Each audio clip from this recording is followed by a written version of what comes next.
Afternoon, स्वागत है आप सभी का एक बार फिर से परीक्षा दृष्टिकोण के यूट्यूब चैनल पे। और हमारी कंप्यूटर श्रृंखला पे चालू करते हैं आज का दूसरा टॉपिक, जिस है कंप्यूटर की कार्यप्रणाली एवं उसके घटक। अभी तक हमने पहले में कंप्यूटर का परिचय देखा था, इंट्रोडक्शन देखा था। सेकंड टॉपिक है कंप्यूटर का उपयोग। और कंप्यूटर के उपयोग को इसके उपयोग के बारे में ऐसे सवाल न बनते हुए कंप्यूटर की कार्यप्रणाली और घटक में चलते हैं कि कंप्यूटर की विभिन्न कार्यप्रणाली क्या है और क्या क्या उसके कंपोनेंट्स से जानने की कोशिश करते हैं। इस एमसीक्यू को का साथ साथ ध्यान से देखिएगा कि हर एक एमसीक्यू के बाद उससे संबंधित जो डिटेलिंग है, जो उससे संबंधित थ्योरी है, वो मैं एक्सप्लेन करूंगा, तो आप इसे ध्यान से देखते चलिएगा। तो सबसे पहले निम्न में से कौन सी कंप्यूटर की कार्यप्रणाली में सम्मिलित नहीं है। मतलब अगर कोई एक कंप्यूटर दोस्तों वर्क करता है, एक कंप्यूटर है दोस्तों, वो वर्क कर रहा है, कोई कंप्यूटर वर्क कर रहा है, तो वर्क में क्या क्या चीज़ें इंक्लूडेड हैं और कौन कौन सी चीज़ें इंक्लूडेड नहीं हैं। पहला है भंडारण अर्थात स्टोरेज। क्या स्टोरेज कंप्यूटर के कार्यप्रणाली में इंक्लूडेड है या अथवा नहीं। दूसरा है प्रोसेसिंग। तीसरा है आउटपुट और चौथा है सभी सम्मिलित हैं। तो दोस्तों ध्यान दीजिएगा, कंप्यूटर की कार्यप्रणाली किस प्रकार होती है कि हम कंप्यूटर में सबसे पहले इनपुट कोई कमांड देते हैं और यह कमांड कहाँ जाता है, प्रोसेस में जाता है। प्रोसेस के बाद इस पे आपको आउटपुट मिलता है और इस आउटपुट को आप स्टोर करके रख सकते हैं, तो स्टोरेज चौथा होता है। तो इस प्रकार से जो कंप्यूटर की कार्यप्रणाली है उसमें ये चारों चीज़ें सम्मिलित हैं। इसका क्रम क्या होता है, इनपुट, प्रोसेस, आउटपुट और storage. Input, process, output, storage, ये इसका एक क्रम है। स्टैंडर्ड कार्यप्रणाली का ये क्रम है, इसे याद रखिएगा, इनपुट, प्रोसेस, आउटपुट, स्टोरेज। अगले क्वेश्चन में चलते हैं। कंप्यूटर के 4 प्रमुख कार्यों का सही क्रम होगा। जो हमने पुराना देखा उसी क्वेश्चन से आ गया ये आगे कि कंप्यूटर के 4 प्रमुख कार्यों में सही क्रम होगा।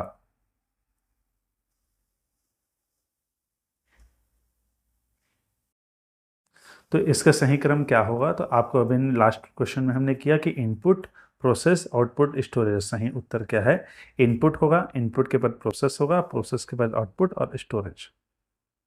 ये इसका सही क्रम है, इसे आप सभी याद रखिएगा, इनपुट, प्रोसेस, आउटपुट और स्टोरेज। इसके बाद आगे चलते हैं। बायोस कंप्यूटर में कहाँ स्टोर होता है। आप सभी जानते हैं कंप्यूटर में एक बायोस होता है, बायोस मेमोरी होती है। जब कंप्यूटर को हम बूट करते हैं, बूट मतलब जो स्टार्ट करते हैं कंप्यूटर को, ये ध्यान देखना, कंप्यूटर को स्टार्ट करना क्या कहलाता है, बूट कहलाता है। तो जब हम कंप्यूटर को बूट करते हैं तो सबसे पहला स्क्रीन जो आपके कंप्यूटर मॉनिटर पे आता है वो बायोस के पार्ट होता है।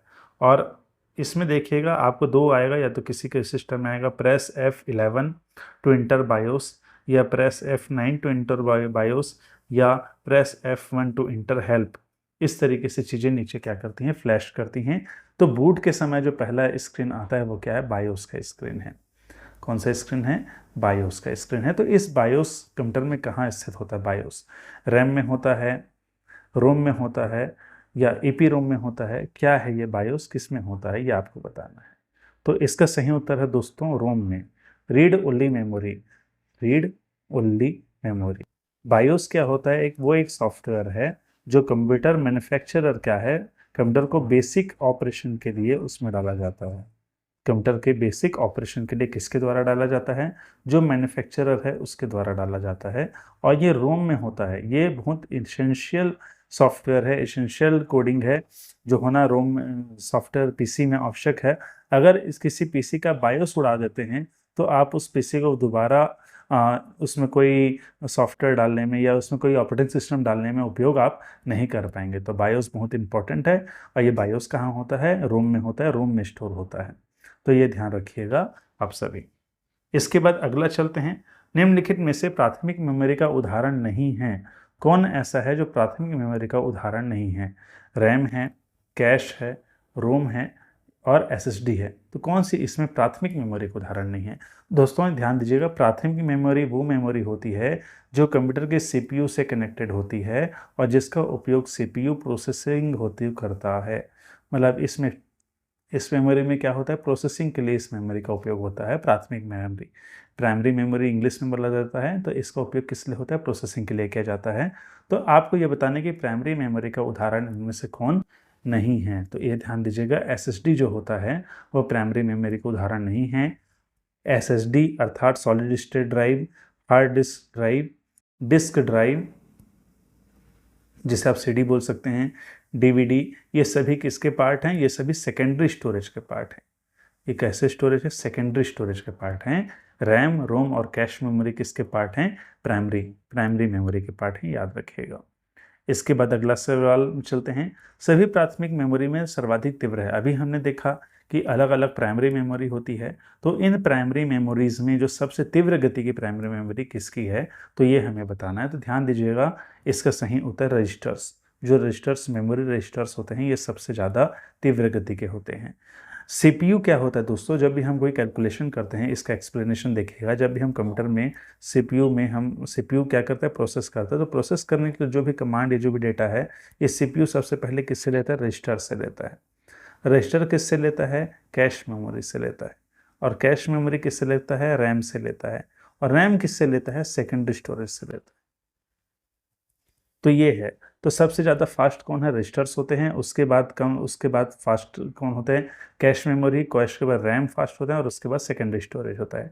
तो ये तीव्रता का क्रम है, इनकी स्पीड का क्रम है। तो सीपीयू से सबसे पहले कनेक्टेड कौन होते हैं? रजिस्टर्स होते हैं। उसके बाद कैश मेमोरी होती है, उसका रैम होता है, और उसका सेकेंडरी स्टोरेज होते हैं। इससे भी याद रखिएगा। और जिस क्रम में ये लगे हुए हैं, तो सबसे फास्ट कौन है? रजिस्टर्स होते हैं। सबसे फास्ट कौन होते हैं? मेमोरी रजिस्टर्स होते हैं, जो सबसे फास्ट होते हैं। इसके बाद आते हैं, कौन सा उपकरण मदरबोर्ड पर नहीं होता है? तो ध्यान दीजिएगा, कौन सा उपकरण हमें बताना है कि जो सर्किट बोर्ड होता है, कंप्यूटर के सर्किट बोर्ड को ही दोस्तों क्या कहते हैं? मदरबोर्ड कहते हैं। तो जो सर्किट बोर्ड है, उसमें कौन सा उपकरण लगा हुआ नहीं होता है? अर्थात इस सवाल का उत्तर है कि सर्किट बोर्ड में डायरेक्टली कौन लगा हुआ होता है? तो आप ध्यान दीजिएगा, सीपीयू अर्थात जो प्रोसेसर होता है, वो मदरबोर्ड में डायरेक्टली लगा होता है। रैम भी मदरबोर्ड में स्लॉट होता है, रैम स्लॉट जिसमें रहते हैं, स्लॉट्स बोलते हैं उसे, जिसमें लगाए होते हैं। रोम भी डायरेक्टली मदरबोर्ड में लगे होते हैं। मॉनिटर जो है वो पेरिफेरल यूनिट है, जो पीसी से अलग पेरीफेरी में लगे होते हैं, इसलिए इसे पेरिफेरल यूनिट्स कहते हैं। तो इसका सही उत्तर क्या है? मॉनिटर है। इसके बाद अगले सवाल में चलते हैं, इनपुट और आउटपुट डिवाइस किसके सहायता से मदरबोर्ड से डेटा आदान प्रदान करते हैं? आप देख रहे हैं कि आपका ये सीपीयू है, एक सीपीयू होता है, एक सीपीयू में एक मदरबोर्ड होता है। मदरबोर्ड में ही आपका पूरा रैम, रोम, कैश, रजिस्टर, ये सारे प्रोसेसर होते हैं। और पेरिफेरल में अलग अलग हम कनेक्शन के माध्यम से किसे जोड़ते हैं? इनपुट और आउटपुट यूनिट्स को जोड़ते हैं। इनपुट और आउटपुट यूनिट्स को जोड़ते हैं। तो ये बताना है कि इनपुट और आउटपुट यूनिट किसके सहायता से मदरबोर्ड से डेटा आदान प्रदान करते हैं? किसकी सहायता से? तो इसका उत्तर है दोनों। दोस्तों एक याद रखिएगा, जो आप एक बस सुनते होंगे जिसमें हम ट्रैवल करते हैं, उसी प्रकार से याद रखिएगा, कंप्यूटर में जो डेटा का आने जाने का जो पाथवे बनता है, उसे बस कहते हैं। डेटा का आने जाने का पाथवे जो कंप्यूटर में बना होता है, उसे क्या कहते हैं? बस कहते हैं। तो इंटरनल और एक्सटर्नल, ये दोनों बस यूज़ करते हैं इनपुट और आउटपुट के डेटा आदान प्रदान के लिए। तो इसका उत्तर है दोनों, इंटरनल और एक्सटर्नल बस दोनों यूज़ होते हैं किसके लिए? डेटा आदान प्रदान करने के लिए कंप्यूटर में। इनपुट आउटपुट यूनिट और मदरबोर्ड के बीच ये ब्रिज का कार्य करते हैं, रास्ते का कार्य करते हैं, इंटरनल बस और एक्सटर्नल बस। तो इसका सही उत्तर है उपरोक्त दोनों। इसके बाद आते हैं अगले में, सीपीयू की वर्किंग मेमोरी किसे कहते हैं? वह कौन है जिसे सीपीयू की वर्किंग मेमोरी कहते हैं? तो जैसा हमने इसके पहले देखा था कि एक सीपीयू होता है, मदरबोर्ड होता है, प्रोसेसर होता है, उससे सबसे पहले कौन जुड़ा होता है? रजिस्टर जुड़ा होता है। रजिस्टर के बाद कौन जुड़ा होता है? कैश जुड़ा होता है। कैश के बाद रैम जुड़ा होता है। तो सीपीयू की वर्किंग मेमोरी किसे कहा जाता है? रजिस्टर को कहा जाता है, क्योंकि सबसे प्राइमरी मेमोरी होती है। सबसे पहले यही मेमोरी सीपीयू एग्जीक्यूट करता है, इसलिए कौन सी मेमोरी है? प्राइमरी या वर्किंग मेमोरी होती है। इसके बाद आते हैं, कंप्यूटर की गति को किस में मापा जाता है? तो सभी ध्यान दीजिएगा, कंप्यूटर की गति किस में मापी जाती है? जब आप कंप्यूटर लेते हैं या कोई प्रोसेसर लेते हैं, तो उसकी जो मेमोरी है, पल्स, कितने पल्स वो जनरेट कर रहा है पर सेकेंड, कितने पल्स जनरेट कर रहा है, इलेक्ट्रिक पल्स जनरेट कर रहा है, उसके आधार पर इसकी गति मापी जाती है। तो कंप्यूटर की गति किस में मापी जाती है? दोनों में, मेगाहर्ट्ज़ और गीगाहर्ट्ज़ दोनों में कंप्यूटर की गति मापी जाती है। तो इसका सही उत्तर है दोनों में। मेगाहर्ट्ज़ से लेके गीगाहर्ट्ज़ से कंप्यूटर की स्पीड नापी जाती है, तो दोनों ही इसका उत्तर है, इसे ध्यान दीजिएगा। इसके बाद है, बायोस का फुल फॉर्म क्या है? हमने पहले देखा था सबसे पहले कि बायोस क्या है? वह सॉफ्टवेयर है, वह इनिशियल कमांड्स हैं जो कंप्यूटर को रन करने के लिए जरूरी होते हैं और किस में स्टोर होते हैं, रोम में स्टोर होते हैं, रोम के फॉर्म में होते हैं। तो इसका बेसिक फुल फॉर्म क्या है, इसका फुल फॉर्म क्या है, basic internal operating system, basic input output system, binary input output system या बेसिक इंटीग्रेटेड ऑपरेटिंग सिस्टम। तो इसका उत्तर आप सभी, ये मोस्ट इंपॉर्टेंट क्वेश्चन है, किसी न किसी एग्जाम में किसी न किसी साल प्रिमिटिव क्वेश्चन है लेकिन लोग इसमें गलती करते हैं। तो बायोस का फुल फॉर्म क्या है, बेसिक इनपुट आउटपुट सिस्टम। ये किस प्रकार की मेमोरी में रहता है, रोम में रहता है, रीड ओनली मेमोरी में रहता है। और यह एक बेसिक है जो एक रिक्वायर्ड है किसके लिए, बूटिंग के समय ये रिक्वायर्ड है, बूट और ऑपरेटिंग सिस्टम डालने के लिए रिक्वायर्ड होता है, बूट और ओएस डालने के लिए रिक्वायर्ड होता है बायोस। इसके बाद चलते हैं अगला, यूपीएस का विस्तृत रूप है। जानते हैं हम बार बार जब हम कोई सिस्टम लेते हैं, सिस्टम के साथ एक यूपीएस कनेक्टेड होता है, तो उस यूपीएस का फुल फॉर्म क्या है। तो आपको बताना है यूपीएस का मतलब क्या है, यूनिवर्सल पावर सप्लाई है, यूनिवर्सल पावर सिस्टम है, अनइंटरप्टेड पावर सप्लाई है या अनएक्सपेक्टेड पावर सिस्टम है। तो दोस्तों ध्यान दीजिएगा, यूपीएस एक इमरजेंसी पावर फेलियर के समय में कंप्यूटर को क्या देता है, बैकअप देता है। यूपीएस अगर आपने किसी पीसी से जुड़ा हुआ है तो मान लीजिए पावर कट हो गया तो 10 मिनट आधा घंटा जितनी उसकी क्षमता होगी वो यूपीएस क्या करेगा, आपके फाइल को उड़ने से बचाएगा। मान लीजिए एक्सीडेंटली अचानक आप किसी फाइल पर वर्क कर रहे हैं और पावर कट हो जाता है, तो वो अगर आप यूपीएस नहीं जोड़े होंगे तो क्या होगा, वो फाइल करप्ट हो जाएगा या फाइल वो सेव नहीं हो पाएगा। लेकिन अगर आपके सिस्टम में यूपीएस डला हुआ है तो क्या होगा वहाँ पे कि यूपीएस उसको 10 मिनट या आधे घंटे का बैकअप उसकी क्षमता के अकॉर्डिंग दे देगा। और जैसे ही पावर कट होता है और यूपीएस में आपका सिस्टम चल रहा होता है तो आप उस फाइल को, उस कार्य को क्या कर लेंगे, सिस्टम में सेव कर लेंगे, जिससे वो फाइल जो है वो ना तो करप्ट होगी ना ही आपको उसको खोने का डर रहेगा। तो इसका फुल फॉर्म होता है अनइंटरप्टेड पावर सप्लाई। यूपीएस का फुल फॉर्म होता है अनइंटरप्टेड पावर सप्लाई।